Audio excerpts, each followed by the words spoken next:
Sir చెప్పమ్మా. Change in useful ఒకసారి చెప్పండి సార్.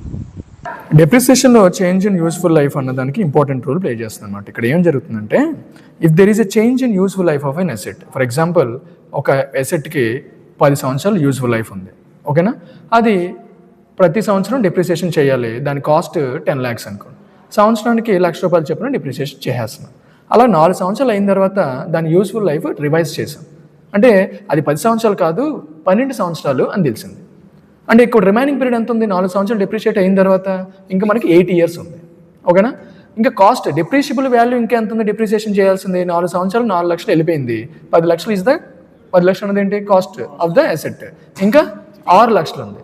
సో ఈ అమౌంట్ ఏదైతే డిప్రిషియబుల్ అమౌంట్ ఉందో, this depreciable amount is to be depreciated, అంటే క్యాలిక్యులేట్ చేయాలి with for the remaining useful life. Remaining useful life ఎంత? 8 years. అంటే దిస్ 6 lakhs డివైడెడ్ బై 8 years అని చెప్పి ప్రతి సంవత్సరం మీరు ఆ డిప్రిసియేషన్ అనేది క్యాలిక్యులేషన్ చేయడం జరుగుతుంది అనమాట. ఓకేనా?